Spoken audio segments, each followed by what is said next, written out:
Good day, friends. This is Dr. Michelle Alignay. Welcome to Coffee Break. So, how have you been? How was your week? It's a Thursday. We're almost towards the end of the week and towards the month of April. So, how have you been doing? How's your life? Anong nangyayari sa inyo? Magkumustahan tayo, and then let's talk about this topic that is part two of our topic last Thursday, that is pathways to heal. So this is the part two. We talk about pain, we talk about healing, we talk about a very difficult topic, honestly. This is something that some people do not want to talk about, but we need to delve deeper into it. That's why in my profession as I'm a family psychologist. For those of you who don't know, I'm not actually doing one-on-one counseling, but my line of work is into training sessions and webinars, and also I'm doing consulting work. What I realize is that we like talking about the nice things. We like talking about, yeah, we want to realize, but then it's hard for us to put into practice what we're actually learning. So when this platform of Coffee Break, I started this last year during the start of the lockdown also, what I realized that it's high time for us to talk about difficult topics. Yung mga kailangan mong malaman at kailangan mong alamin at gawin para sa sarili mo. Pero it's hard to do it. It's hard to to listen to it sometimes. And that's what Coffee Break is for. It's about talking about crucial topics that are relevant for our family life, our well-being, and our faith. So join me again, friends. I know many of you are here already. So let me just see who's here. Say hi if you're here already. Join me for the next 30 minutes to talk about pathways to heal. Ano ba yung dapat nating i-heal? Of course, life's disappointments, pains, losses, na parang in a matter of 1 year, napakaraming nangyari sa atin. You agree with me? So, I would like to ask you, what is it that you would like to be healed from? Ano yung isang bagay na parang, ang tagal na nitong nangyari pero parang hindi pa ako na-heal? Minsan may nagtanong, dapat bang ma-heal din sa mga hindi magandang nangyari? Yeah, probably. It's likely that we heal from memories. We also heal from disappointments. We heal from pain. No matter what is it. Maliit, malaki, iba-iba yan ang epekto sa atin. Diba?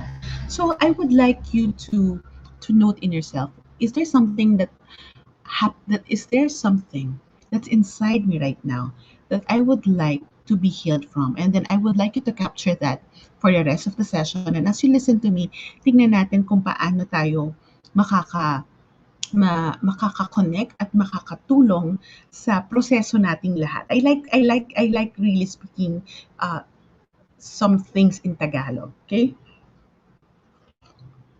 Bukod sa pag-heal ng tsaa or kape for a lousy or a disappointing moment, how is it that we would like to heal? So the other day, I know we talk about pain. A friend said, ang hirap ng topic. Yeah, loss and pain, they are bittersweet. And then I don't know if you remember me saying that the only way through pain is to pursue it. The only way to pain is to face it. The only way to heal we what we feel, we can heal. What we cannot feel, we cannot heal. And then another term for that is what we can name, we can tame. So pag ang isang bagay hindi natin in-identify, hinarap, it's going to be very hard for us to heal or to do something about it. So let me just share this. Okay. Now, let's go over. So, I would like us to look into the process of one of the pathways to heal is for us to be able that term called psychological flexibility. Hindi lahat, may mga matatalinong tao. They know a lot of things here, but in all honesty, life did not make them flexible. Yes, you're saying, Nina, that heal from fear and uncertainties due to COVID crisis. Yes, but you might also would like to ask, why is it that you are uncertain? Why is it? Where is that fear? A lot of fear. Minsan nga talagang it's affecting our total well-being already. Where is it could be where could it be coming from? Okay, so it's something that, so as I said, psychological flexibility makes people deal with pain and losses, and it's actually the skill we need. If there's one big message that I would like you to realize, is that today, let me reflect with you about psychological flexibility as our route, as our path, as our way to heal. This psychological flexibility, it actually entails many things about ourselves. Minsan siguro narinig nyo na ako na I've talked about this, pero itagni natin siya in the context of healing. Let's put them together in the context of healing. So, psychological flexibility entails acceptance of our emotions. Do we accept how we really feel whenever you're grieving or you're hurt, friends? Do you accept that you are in the middle of a pain? You are in the middle of an extreme sadness. You are in the middle of fear. You are having a lot of anxiety. So you have to. It's one trait na aminin natin. Minsan, 'di ba, what we feel, we can heal. Kaya dun papasok siya. And um, it also entails psychological flexibility. Also, need us to think and feel openly. Yung we don't judge ourselves and we don't limit ourselves na wag mo nang ipakita sa pamilya mo na nahihirapan ka. Wag mo nang pakita sa anak mo na umiiyak ka. So it's actually very hard. It's actually very hard. Um, Iya, you're saying it's a skill and a strength of character. Yes, but I'm putting this in the context of healing.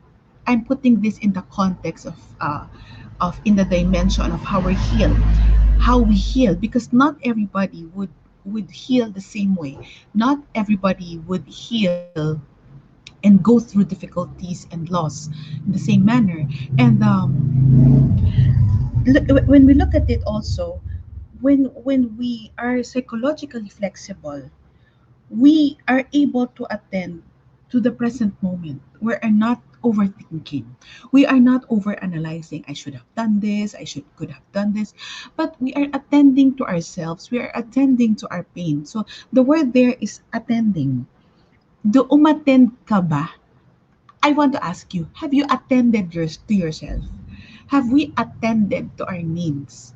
Have we listened to the body? Have we listened to our own wisdom? Have we listened to what our own um, psyche is telling us? Because it's something that we need to look into. And psychological flexibility, for me, it it can actually be also called learning from our emotions. It's also emotional maturity in the context of healing. You're saying, Mary Jane, it's okay to be vulnerable and admit that I need help? Yes, because many times it's so sad to see people now. They suffer because, and then they find difficulty to heal because what they have been practicing is not healthy for them. I'm not saying that it's wrong, but sometimes people are, not actually supporting their own well-being, not supporting themselves. Of course, when there's loss, when there's pain, there is sadness. Hindi yan, kasama yan. Package sila, di ba? Uh, Sadness, it doesn't mean that something is broken. It doesn't mean na may mali. It does not mean that we need to do something about being sad. We need to add to heart. We need to eat what we like. Friends, sadness, it's actually an indicator of where we are. I would be honest with you. There are days that I also go through my own issues, and then I experience this really, really, really, really rock bottom sadness, and it's very real.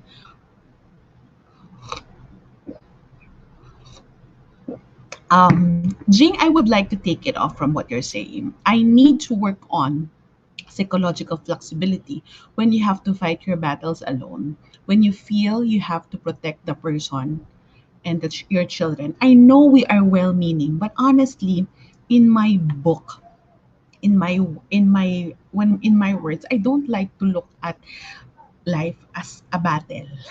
Hindi ako ayoko siyang ginagamit for me because sino kalaban natin? Eh, parte naman siya ng buhay. So uh, I would like to invite you in that other mindset. Yes, we need to protect another person and our children, but also the more important is we need to to support ourselves to be able to provide healthy ways to be able to be healthy both for our kids and for our family. So when you say that kailangan ko silang ipaglaban, sino ang kalaban natin, 'di ba? I know that are you getting me friends na nakuha niyo yung sinasabi ko dito that hindi tayo nakikipag-away, hindi tayo nakikipaglaban because we are navigating life and we are trying to thrive at life and we need the psychological flexibility. It's going to be a personal resource to be able to navigate the difficulties, to be able to manage the loss, and to be able to navigate this crisis situation. I hope that you can hear me well. I don't know if I am coming clear. I know there's something with my video, but I hope that I'm coming clear. Let me know. Uh, so I would like you to look at that sadness, that's really part of pain. Sadness, that's part of life. Sadness, it's part of healing. Kaya nga tayo gusto nating mahili. And pain needs us to be present. Pain needs us to be present. So as I said earlier, one word. Sorry. One word that I need you to realize is attend. Excuse me, I'm sorry. Something gets stuck on my throat. So what when we say we need to attend to ourselves, we need to attend to our inner needs. Yan yung healing. And as we go through the process of pain, we discover a new meaning. Ito, gandang-ganda ko dito na nabasa ko. Sa bawat sakit na pinagdaanan natin, we discover new meaning, we discover newfound strengths, meron tayong bagong lakas at bagong strength of character na nakuha. New wisdom. That's the magic thing. If there's something that pain unfolds to us, it's actually new wisdom, new meaning. May bago tayong perception sa buhay, new new found strength, may bago tayong nalaman sa sarili natin, and new wisdom, and a new way of life. And you know what? When I gave a session to some of you last, I think that was the week of Holy Week, that's Coffee Conversations with Dr. Michele. It's a closed webinar. These are the things that I actually talked with you about. And what is important, friends, that I would like to suggest for every one of us here. Let me know if you can relate with this. Let me know your thoughts about this. We need to learn lessons from losing, learning and new ways of loving. We need to learn lessons from losing, and also we need to find new ways of loving. Paano tayo magmahal dati? Pag tayo nawalan, di ba? Heartbreaks. For those of you who have been through heartbreaks, pag-break and all, mas natututo tayo na lumalim yung pagmamahal. Kaya nga pag wala tayong natutunan sa sarili nating heartbreak, parang, wow, where did you go? Where did you go? Anong nangyari? Kaya minsan parang pag may mga tanong yung mga single na parang, bakit ganun? Ba't parang paulit-ulit na lang yung mga heartbreak ko? Parang lagi sa akin nangyayari to. Maybe because we cannot apply the past mistakes. We cannot apply the things that we lost along the way to new ways of doing things. So learning lessons of loss is learning new ways to live and love. Can you say that with me? Learning lessons from loss is learning new ways to live and to love. Pag tayo nawalan, mas marami tayong matututunan kung paano natin gustong mabuhay. And I know that you can relate with me here. And healing has pathways, and that's the main topic that I have, right? But I would like you to walk through with you all first kung ano yung loss and pain in connection to what we talked about the last Tuesday. So friends, iko-connect ko dito dun sa homily today ng aking paboritong pare, si Father Joel. I Father Joel this morning, she just gave 3F um in as his homily. So he gave F to face, second F to forgive, and the third is to focus on the positive, to focus on the good. But in I'll give you seven steps, seven healing pathways, and then dalawa doon, it's about facing the pain. So as I said, I've been saying this. One, we need to acknowledge the pain. You have to face the pain. Can you say that with me? Face the pain. Harapin mo yung problema, harapin mo yung disappointment.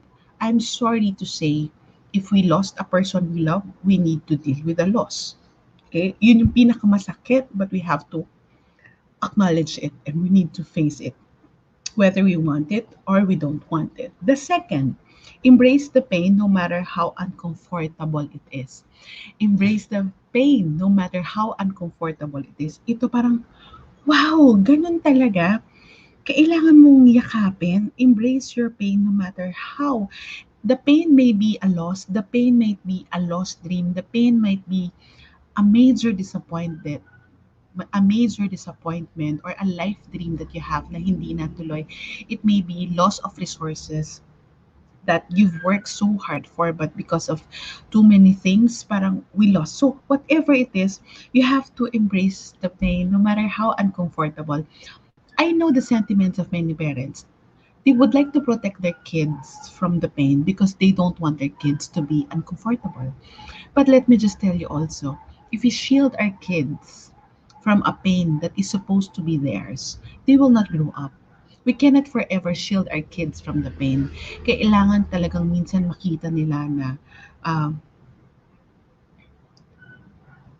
nakita nila na uh, makita nila na nahihirapan tayo. For me, Jean, no worries. And I am just aligning with you. But for me, if my kids need to go through a disappointment, I let them go through a disappointment. If my kids need to go through a painful scenario, maybe a disappointment, a rejection, hindi ko, at kailangan nila as natural part of their growth, hindi ko sila, I would not be doing anything. If they need to deal with a misbehavior in school, kahit na consultant ako ng school, I would not pull strings just to let them off the hook. No. There was a time before that my daughter had a concern, and what I did, I really have to conspire. I hope that my daughter is not listening. I have to conspire with the principal. Let's do this. Sabi niya, okay lang? Yes. She needs to learn from it. Our kids need to learn from life. It's the best teacher. So, kung I have, if you see, we have sanitizer. In my book, we have sanitizers. Yes, Rose, I love it. Your own experience will be your best teacher. I have a sanitizer that a friend of mine sent me. Yeah, it's the brand is called All Things Green, and I love the smell. It has clove on it. But this friend of mine, she sent me that sanitizer, and one of my favorite analogy in parenting and in family life is that do not sanitize life for our kids. Friends, I'm gonna say the same thing for us. Let's not sanitize life for us. It's gonna be toxic. We have to embrace the pain. We have to embrace also life with germs. We have to embrace the fact that there's a lot of virus outside. Yes, the COVID virus is real. No matter how uncomfortable it is to sit down with the pain, I I personally had this experience of sitting down with my pain when I lost my first child. That was 17 years ago. And that experience, I know how was it to hit rock bottom. Yung wala nang sasakit pa sa kanya. 'Di ba sabi nga nila wala nang sasakit sa sakit ng isang ina na wala ng anak. For me, yes, I agree with that. I super agree with that because he came from me.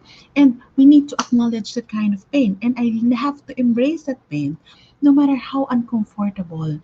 Yung parang totoo yung sinasabi niyo, nawawala ka na sa wisyo, nawawala ka na sa sarili mo because you just would like to conceal the pain, but the pain is so real. It has to happen. If you are trying to conceal or deny the existence of a pain in your life, friends, you have to start facing it. Whether you like it or you like it, you have to face it. Because those pains have a way of being energy, being sickness, becoming more bigger issues in your life.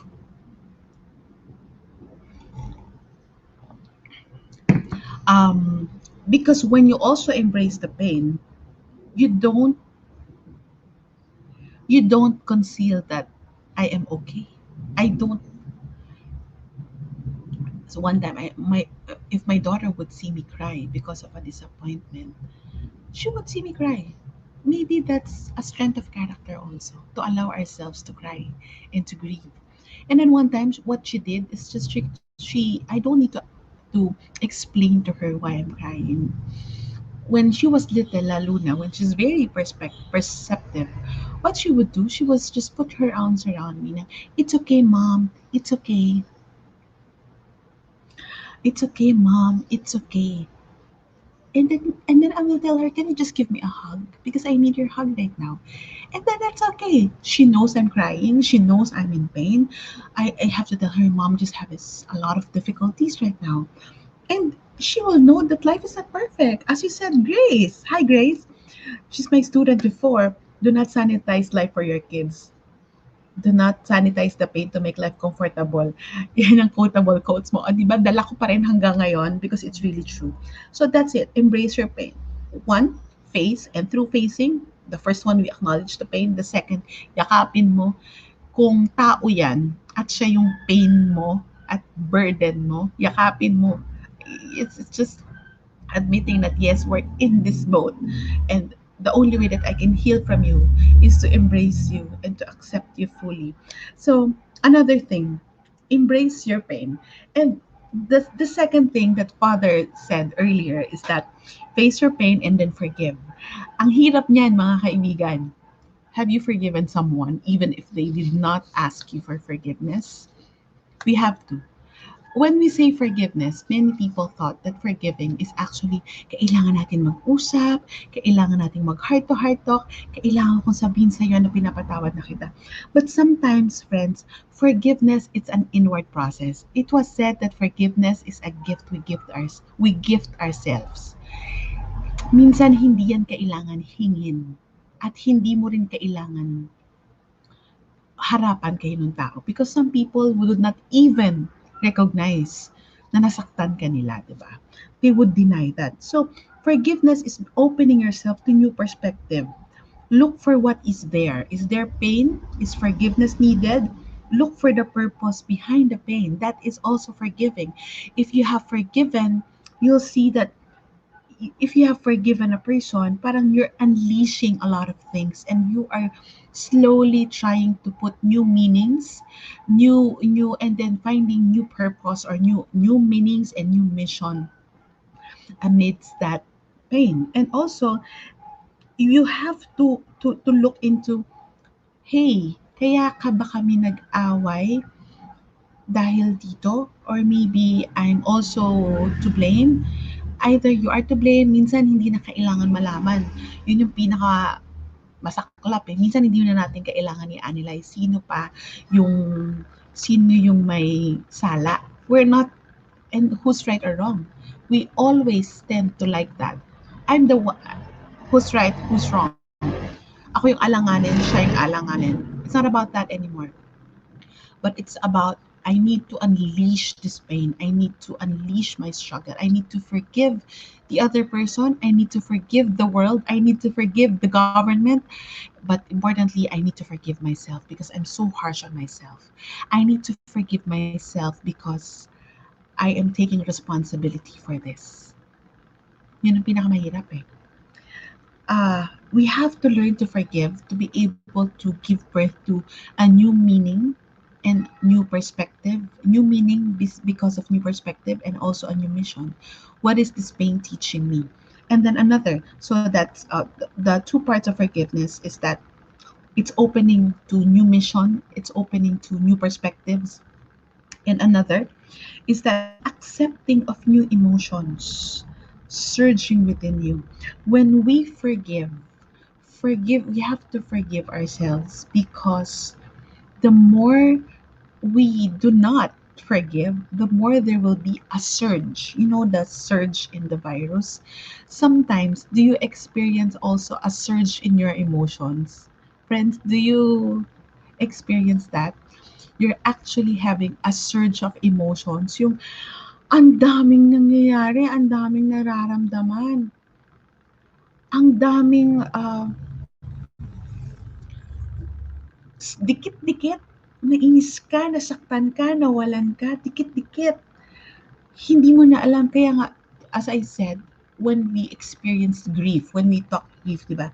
The emotions and the stages of grief is the denial, anger, bargaining, depression, or the yeah, depression and then acceptance. Pero lahat yan, pwedeng mangyari yan ng sabay-sabay. Yun yung tinatawag na surge of emotions. Pero ang hirap mag-forgive kung hindi alam nung taong nakasakit sa'yo na nasaktan ka niya. Tama. Tama yan, Kathy. Pero, tandaan natin, hindi naman tatanggapin ng taong yun na nasaktan nila tayo eh. So, minsan, the only way to have peace, to be able to forgive fully is to actually accept it. Tatanggapin natin na yan.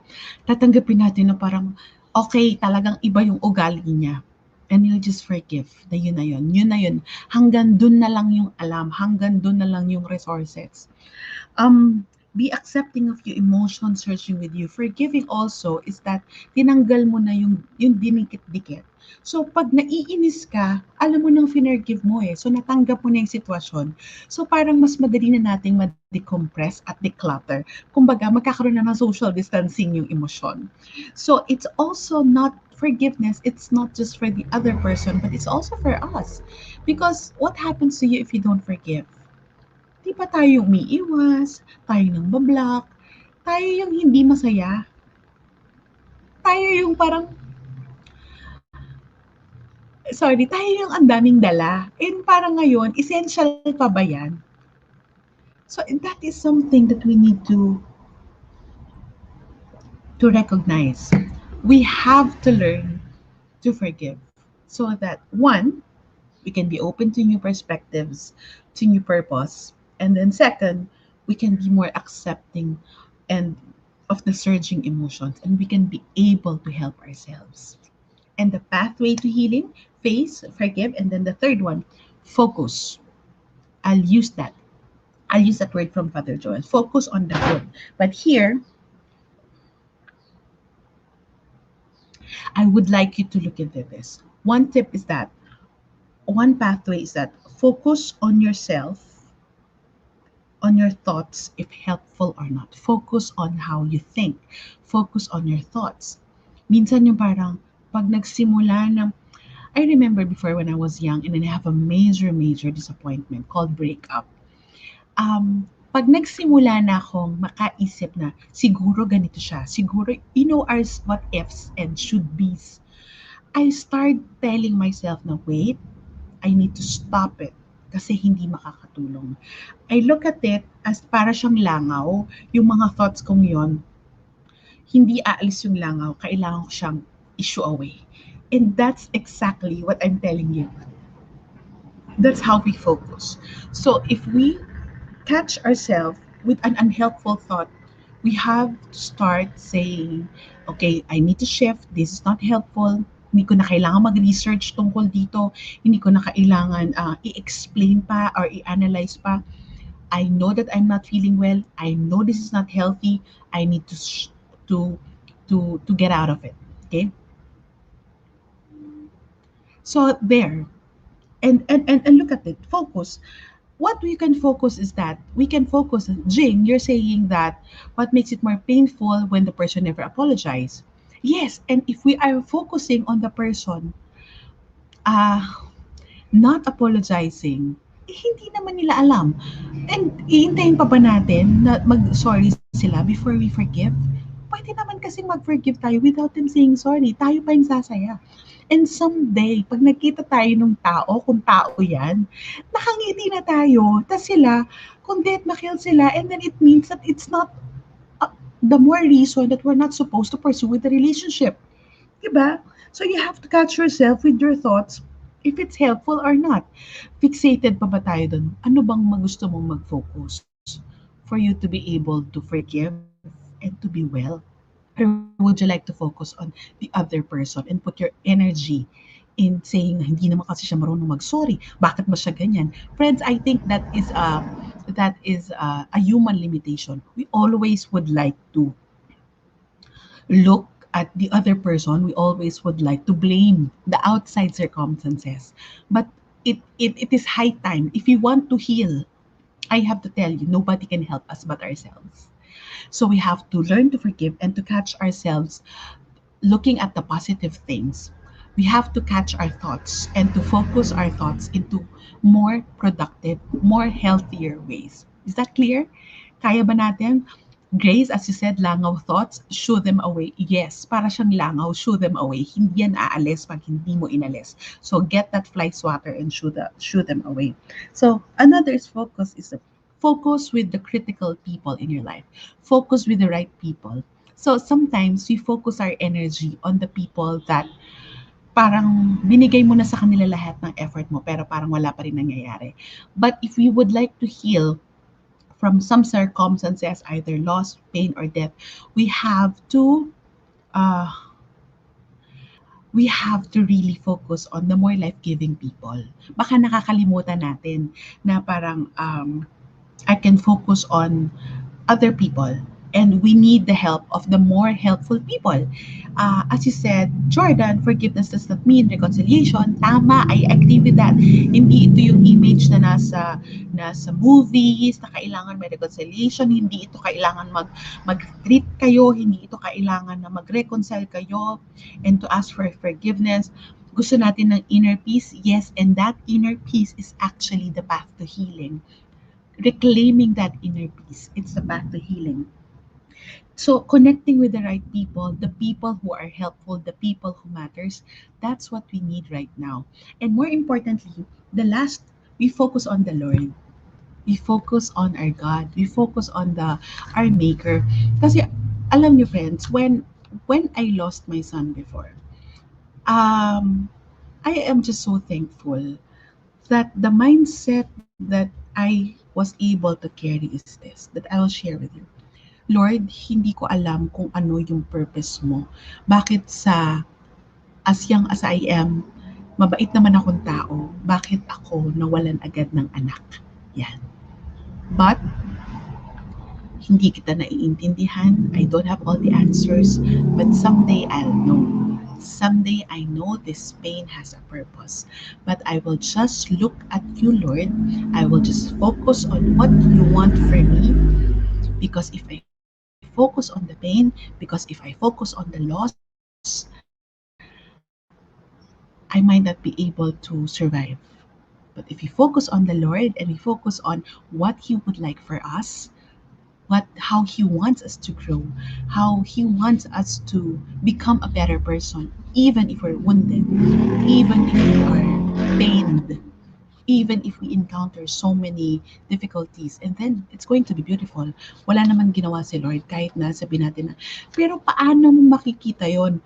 But you know, that is what we call, it's finding that light at the end of the tunnel. We Here we are in the COVID situation, lahat tayo, bukod sa we are in the middle of the quarantine situation, we have our own battles. We have our own journeys. We have uh, different things that that we're facing. But friends, we focus on the thoughts, healthy thoughts. We focus on the right people. Not all people will be helpful. And we focus on the Lord and maybe His plans for us. But if we don't focus, if we focus on the non-healthy things, it's going to be so hard for us to heal. That's a guarantee. Pag hindi natin, pag we're clutching the pain, pag hinawakan natin yan, pag hindi natin yan binitawan, pag hindi natin yan let go, pag hindi natin pinatawad yung ibang tao, yung circumstances, yung sarili natin, the more that this will drag us down. I know this may sound parang, parang cliche na, but that's how it works. That's how it really works. And if you would see, these are seven: acknowledge the pain, embrace the pain, be open to new perspectives and the purpose of the pain, be accepting of the of emotion surging in you, and catch yourself with unhelpful thoughts. Another, connect with the right people. And more importantly, connect with your God, connect with the Lord. I don't know what your religion is. I don't know if you have a relationship with your God. But friends, even if you say you're prayerful or you're not, acknowledging that there is somebody higher than us and having a deeper spiritual connection from our point of loss, we go to a place called the point of surrender, the point of surrender that not all of my questions have answers, not all of I don't have all the pieces in life right now, but but I have a God, and that alone is enough. Diba? Sorry, pero is attested yung sinasabi nilang cliche, letting go and letting God, it so fits well in the path to healing. Because if we clutch on the pain, we will never heal.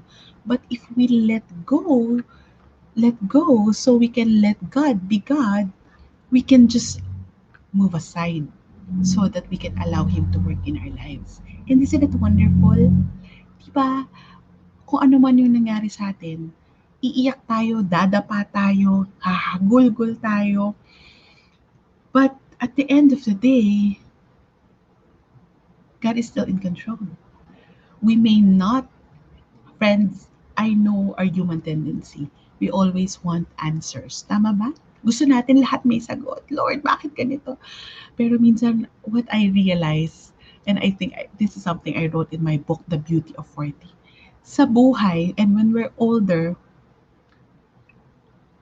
we don't need to ask all questions. We cannot have all the answers. Sometimes we just allow God to do His work and believe that one day this will all make sense. Sa lahat ng may pinagdadaanan, kung mahahanap natin yung meaning, kung mahahanap natin yung mission, then one day we will find that new sense of meaning and mission. And we will say, now I know this makes sense. Can you all say that with me? One day, it will all make sense. Can you all say that with me? One day, it will all make sense. Sa lahat ng pinagdaanan natin ngayong pandemya, alam nyo, sabihin na lang natin yan, one day, this will all make sense, isn't it? So friends, yan yung gusto kong iwanan sa inyo. I would like us to carry on the path to healing, path to have, and that path to healing, and this is my last point, it's also the path of hope. It's also the path of hope. What you're saying, one day it all makes sense. Thank you, Car. Thank you, Jing. It's actually declaring that kahit hindi natin alam lahat, but we'll allow our God, will allow the Lord to heal us, to restore us, and to put that radical hope because someday it will all make sense. Right? And I hope that this is helpful for you, friends. Maraming salamat for tuning in. Thank you for those who sent stars. Thank you, friends, sa mga nagpadala ng stars. And for those of you who would continue to you would like to continue helping and supporting Coffee Break with Dr. Michelle, please, by all means, we welcome stars so that we can continue with the mission. We can pay for our tech, we can pay for the writer, and then you can support me with what we're doing so that many will be blessed. And another thing to bless friends, please do share your learnings for today's coffee break, and then maybe you can share either this episode on YouTube, in Facebook, or the YouTube version of this video. Also, this coffee break is also in Spotify, so you can check that out. And lastly, last call, friends, I would like to ask you, please do not forget, if you can, to register. This is your chance to just restore yourself. This is your chance to be more kind and loving. I'm so excited for Saturday. It's going to be my self care and beyond. I call it not a workshop, but a care shop. Ah, natawa ako, sorry. Sorry, Car. Gusto ko yung mug mo pang malakasan. Yes, pang dalawang serving na malaki. Okay? Yeah. Do come and join me in my care shop last on Saturday. It's an exclusive event via Zoom. The last call for registration is today.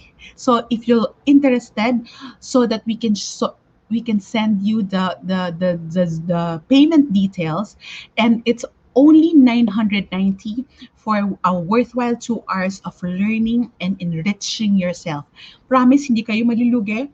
I'm going to provide you with handouts and also with a worksheet, and we can be face to face via Zoom. I mean, it's going to be a close group na tayo-tayo din na nag-uusap. We have slots. Yes, I like to keep it intimate also. We're not accepting too many so that we can have it a more intimate conversation. Self-care and beyond, bakit kailangan mong tulungan ng sarili natin? It's very personal, but it's also very spiritual. This morning, 5:30, bigla ako nagising. Full sleep, and my mind is running already with the things that I need to plot down. So now, the whole day I am just devoting it to prepare for Saturday, because I would like the participants, including you, to please join me and to grow on how self-care can be advantageous, not just in this pandemic, but because we need to restore who we are as daughters of the Lord. So for the mommies out there, use this also as a gift yourself on Mother's Day. And for the non-mommies, you always need a break. So this is Dr. Michelle. I'm gonna get my big mug and cheering you on. I hope that I can see you in that closed webinar on Saturday. But for now, I am signing off here at Coffee Break. I'll see you again next week. Don't forget, share this video, send some stars, and show love by registering for self-care and beyond. Don't forget to take care of yourself. God bless everybody.